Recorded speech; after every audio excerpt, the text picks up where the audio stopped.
안녕하세요. 김성길 목사와 함께하는 GTS 말씀 묵상 시간입니다. 오늘도 묵상과 함께 좋은 하루 되시기 바랍니다. 오늘은 두 번째 주간의 넷째 날 묵상인데요. 넷째 날 묵상의 주제는 주님의 마음 생각해보고 또 주님의 관점으로 세상 보기가 되겠습니다.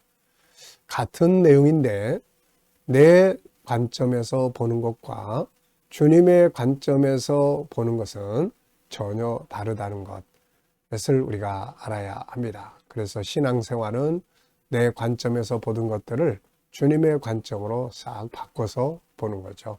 그러면은 절망이 희망으로 바뀌고 미움이 사랑과 용서로 바뀌게 되는 것이죠. 자, 우리 GTS 묵상은 바로 두 가지의 목적을 위해서 만들어졌습니다. 하나는 매일매일의 역동성이 있는 신앙생활을 하기 위한 것이고, 또 하나는 삶의 현장의 변화와 발전을 만들고 우리 아이들은 재능 개발과 학습 능력을 키우도록 하기 위해서입니다. 이것을 위해서 5, 7, 2의 구조가 들어있죠. 5는 그림을 분석하면서 생각의 능력을 키우는 5가지의 방법입니다. 그리고 7은 7가지의 주제인데요. 매일매일 우리의 삶을 이끌어주는 주제입니다. 그냥 매일 똑같이 사는 대로 살면 변화와 발전은 없습니다. 그런데 이 주제를 중심으로 생각하고 살면 뭔가 변화가 만들어지고 발전이 오게 되죠. 이거를 한꺼번에 모아서 7가지 주제를 한꺼번에 모아서 사용을 하면 컨설팅, 점검하는 데 좋은 도구가 됩니다. 아이들에게 독서 지도 또 학습 지도 하는데 7가지 주제가 아주 유익하게 됩니다. 지난 화요일 날 아이들과 묵상 나눌 때 우리 GTS 독서 나눔을 가졌습니다. 바로 이 7가지 방법으로 독서를 나누어 가면 아주 좋습니다. 우리 부모님들이 이런 방법 좀 익숙해지셔가지고 아이들 책 읽고 나면은 이 방법대로만 쭉 한번 이렇게 해주셔도 독서가 남는 독서가 됩니다. 2는 질문 만들기와 그리고 또 이 주님과 소통하고 영감을 얻는 훈련이 되겠습니다.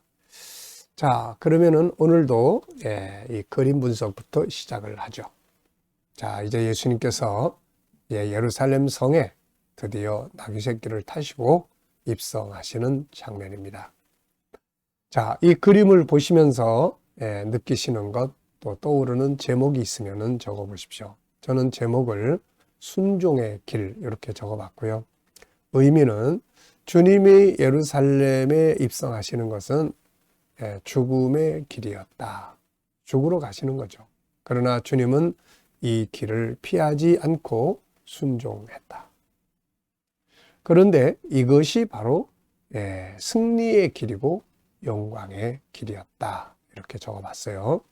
예수님께서 지금 예루살렘에 들어가시는 것은 사실 죽으러 가시는 거잖아요. 누가 죽음의 길을 자청해서 가는 사람이 있겠습니까? 다 피하려고 하죠. 근데 예수님은 이 길을 묵묵하게 순종하시고 있습니다. 자, 신앙은 바로 이런 순종의 길을 가는 거죠. 그러면은 그 다음에가 이제 중요하죠. 이 길 다음에 오는 길, 그건 바로 승리와 영광의 길입니다. 자, 분석해 보겠습니다. 우선 눈에 보이는 것은 입성하시는 예수님, 그리고 타고 가시는 나귀 새끼, 그리고 많은 사람들, 또 특히 앞에서 어린이들이 꽃을 뿌리고 있네요. 그리고 성문, 예루살렘 성은 문이 여러 곳이 있는데 여기도 그 중에 하나입니다. 그리고 바닥, 그리고 여기에다가 이제 천을 깔기도 합니다. 그리고 나뭇가지도 갖다 깔아놓고요. 자, 보이지 않는 부분에는 이 장면을 보고 계시는 하나님, 마귀도 또 보고 있겠죠. 그리고 하와의 범죄가 딱 이제 떠오르죠. 하와의 범죄가 연결되어 있어요. 하와가 범죄하지 않았으면 이 일을 필요가 없는데 하와의 범죄. 그 다음에 또 구원받아야 될 수많은 백성들이 다 있습니다. 지금 이게 그런 일들을 다 이루어가는 거죠. 천국, 지옥, 그리고 이 길의 결과도 있습니다. 이런 건 다 보이지 않는 부분들이죠. 결국 이렇게 환호하던 사람들은 또 결과가 어떻게 됐나요? 다 그 결과가 있죠. 자, 그림에서 가장 중요한 것은 뭔가요? 전 두 가지를 적었는데요. 첫째는 예수 그리스도의 순종을 적었고요. 둘째는 진리를 바로 아는 것이다. 자, 이렇게 환호하던 사람들이 나중에 예수 그리스도를 다 못 박아 죽이라고 하는 아주 폭도들이 됩니다. 네, 그리고 제자들은 예수님의 앞장서서 가면서 그렇게 막 자랑스럽게 흥분하던 사람들이 나중엔 예수를 다 버리고 떠나죠. 그 이유가 바로 진리를 바로 알지 못하는 데서 생긴 문제입니다. 그래서 그리스도의 순종 그리고 진리를 바로 아는 것이 중요하다.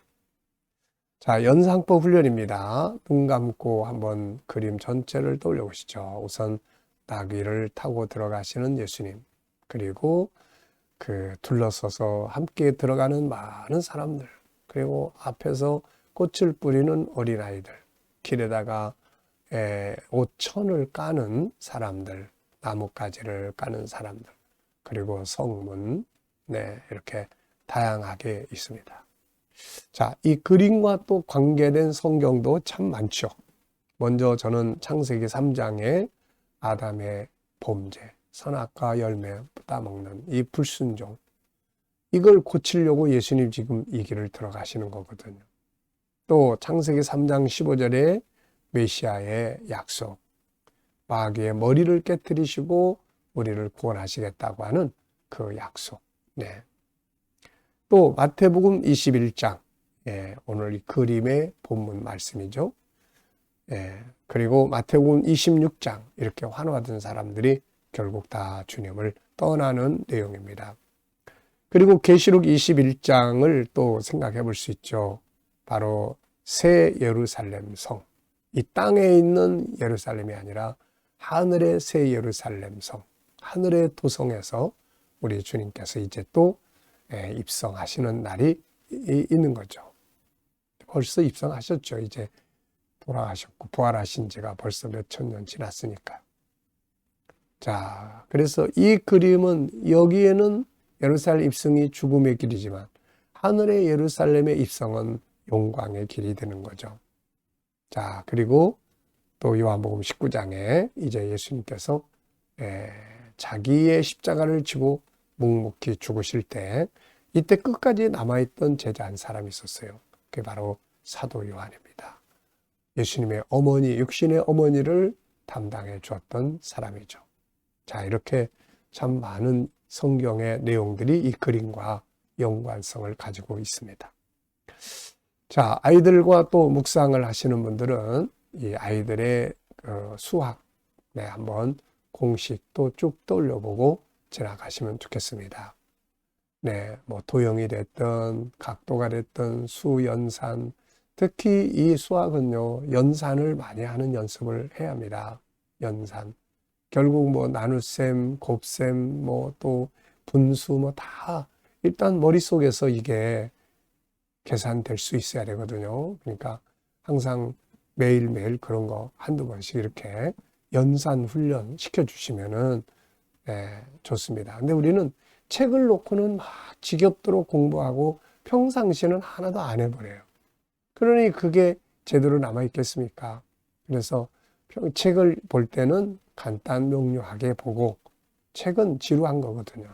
근데 생활 속에서 길을 갈 때 분수, 뭐 가분수를 대분수로 바꾼다든지 이런 거 간단간단하게 하나씩만 이렇게 하면은 머릿속에서 탁탁탁탁 깨달아지고 이게 훈련이 되면 책에서 문제를 봐도 빨리빨리 돌아가거든요, 이게. 네, 이렇게 학습 훈련을 시켜주시면은 아주 도움이 됩니다. 자, 상상력 키우기입니다. 이 그림 가운데 두고요. 저는 맨 앞에 창세기 3장 15절을 그려볼 것 같아요. 그리고 인간이 범죄하고 메시아 약속이 이게 실현되는 거거든요. 그 다음에 계시록 7장 9절로 17절은 이제 하나님의 보좌 앞에서 다 함께 모여서 여기 있는 환호하는 사람들은 이게 구원받은 사람들이 아닌데 그때는 구원받은 사람들이 환호하는 어린 양의 구원을 노래하는 그런 날이 있는 거죠.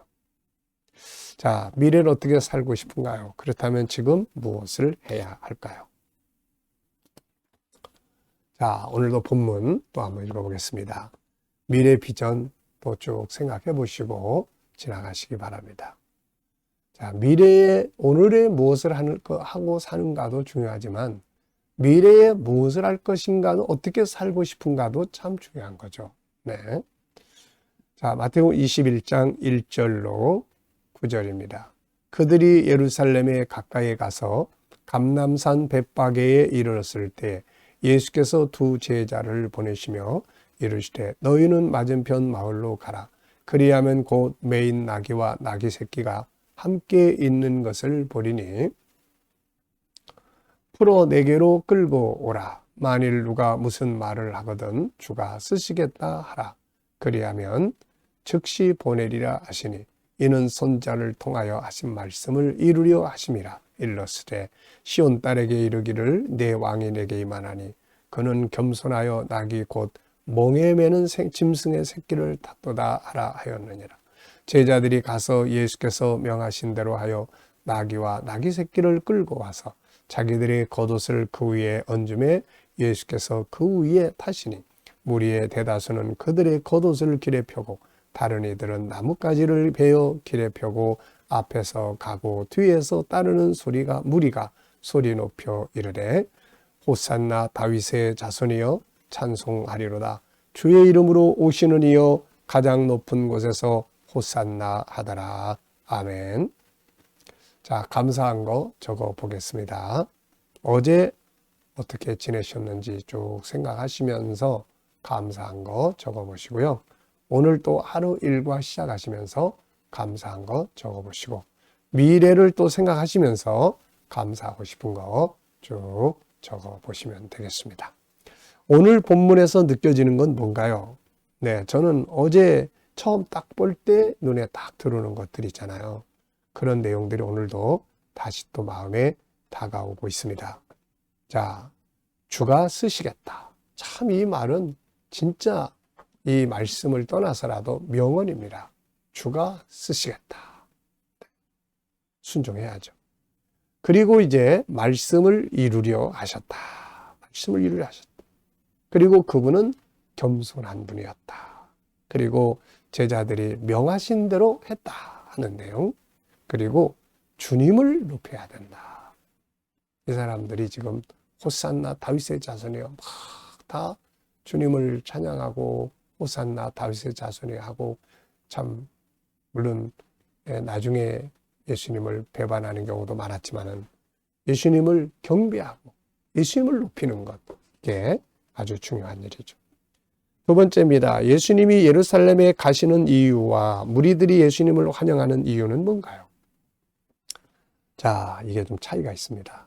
예수님이 예루살렘에 올라가시는 이유는 십자가에 못 박혀 죽으시기 위해서, 그래서 인류를 구원하러 가시는 거고, 제자들, 이 무리들이 환영하는 이유는 이분이 메시아라고 생각을 하다 보니까 다윗 왕국, 세상 나라 왕국을 다시 회복할 것으로 기대하고, 사실 이 백성들의 마음도 이해는 돼요. 600여 년 동안을 남의 나라의 식민지로 살아오다 보니까 가난하고 고통받고 그런 속에서 무슨 희망이 있겠습니까? 바로 메시아의 오심과 그 다음에 나라를 회복하는 일이었죠. 그러니까 예수님을 메시아로 믿었으니까 이렇게 환호한다는 것. 아, 참 정말로 이들의 안타까운 마음 이해됩니다. 그러나 예수님은 이거 위해서 오신 게 아니고 십자가에 죽으시고 인류를 죄에서 구원하시려고 오신 거죠. 그러니까 나라의 회복도 중요하지만 인간이 죄사함 받고 구원받는 것이 더 중요하다는 것, 우리는 꼭 기억해야 되겠습니다. 자, 이 사건을 보면서 주님이 우리에게 원하는 것이 있다면 무엇이라고 생각합니까? 저는 세 가지를 적어봤는데요. 첫째는 바로 이 나귀 새끼 주인처럼 이 사람이 지금 하는 일은 뭡니까? 단지 나귀 새끼를 제공했다는 것이 중요한 게 아니에요. 하나님의 뜻을 이루는 일에 참여하고 있다. 이게 중요한 거거든요. 이게. 예. 뭐, 그냥 만약에 누가 놀러 가는데 나귀 새끼 좀 빌려주세요 하면 돈을 많이 받고 빌려줬어도 이거 별 의미 없는 거거든요.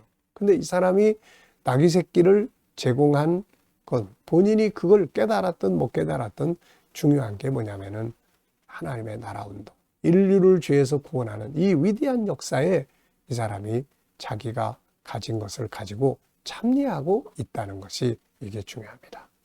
오늘 우리들이 얼마나 많은 재산을 가지고 있다. 뭐 내가 세상에서 무엇을 얼마나 얻었다. 이런 게 사실 사람들은 그게 중요해요. 근데 사실 하나님 앞에는 그게 중요한 게 아니에요. 하나님은 그렇게 물어봐세요. 저희는 세상에서 이렇게 많은 걸 얻어서 참 성공했습니다. 그럼 하나님은 그러신다고요. 그거 가지고 뭐 했는데? 내가 가진 모든 것들이 작은 것 하나라도 내가 가진 것들이 주님의 뜻을 이루고 하나님 나라 운동을 위해서 일하는데 관계를 갖지 않는다면 그건 아무 의미 없는 것들이에요. 다.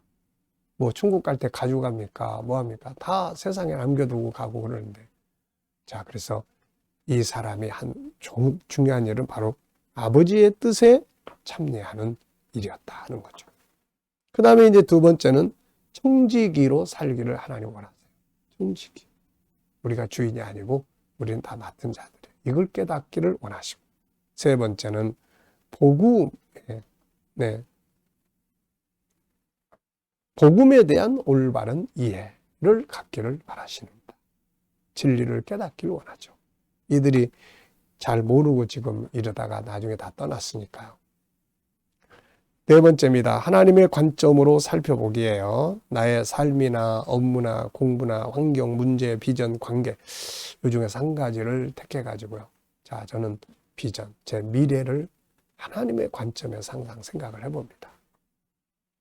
내 생각으로 내 관점에서 봤을 때는 이게 이루어질까? 이런 염려도 있어요. 그렇지만은 주님의 관점에서 보면은 에베소 3장 20절 하는 것이나 생각하는 것보다 더 넘치도록 일하죠. 이 말씀이 딱 떠오르면 막 마음이 부르죠. 이게 커집니다. 이게 착 채워지는 거예요. 참 주님의 관점으로 본다는 게 얼마나 좋은 건지 말이죠. 사람도요, 내 관점에서 막 얄밉고 막 그런 사람들도 주님의 관점으로 딱 보면 불쌍하게 보이고 용서하게 되고 사랑하게 되고 이렇게 되는 거예요. 네. 자, 질문 만들기입니다. 4절로 5절. 질문이 없으면 변화와 발전이 없다 하는 거 꼭 기억해 두시고요. 이는 선지자를 통하여 하신 말씀을 이루려 하심이라. 일러스되 시온 딸에게 이르기를 내 왕이 내게 임하나니 그는 겸손하여 낙이 곧 몽에 매는 짐승의 새끼를 탓도다 하라 하였느니라. 자, 질문 4, 5절. 자, 선지자가 예언한 건 무엇인가? 네, 이 스가랴 선지자가 지금 예언하고 있는 내용인데요. 이 선지자가 예언한 건 뭔가? 메시아가 오시는데 그분은 사실 왕이다. 그렇지만은 이분은 겸손해서 겸손한 모습으로 오신 분이다. 그래서 나귀 새끼를 타고 들어갈 거다. 이렇게 이제 예언을 한 거죠. 우리가 세상을 살면서 성경이 뭐라고 말씀하셨느냐. 그리고 그걸 기억하고 그것을 살아가는 것이 정말로 소중한 일입니다. 자, 나의 비전에 대해 질문 만들어 보기. 비전을 안 가지신 분들은 비전을 가지기 위한 질문도 해보시고요. 비전을 가지신 분들은 저처럼 이런 질문 많이 해보세요. 내 비전을 위해 더 준비해야 될 것은 뭔가? 미래에 사과 열매를 거둬야 되겠다. 그러면은 사과나무를 심고 가꾸는 일을 해야 되겠죠. 저는 이제 미래에 교회 은퇴하고도 계속 저는 해야 될 사역이 있으니까요. 그렇다면은 그 사역을 하기 위해서 준비를 해야 되겠죠. G7, GTS 전문가로서 준비하는 거예요.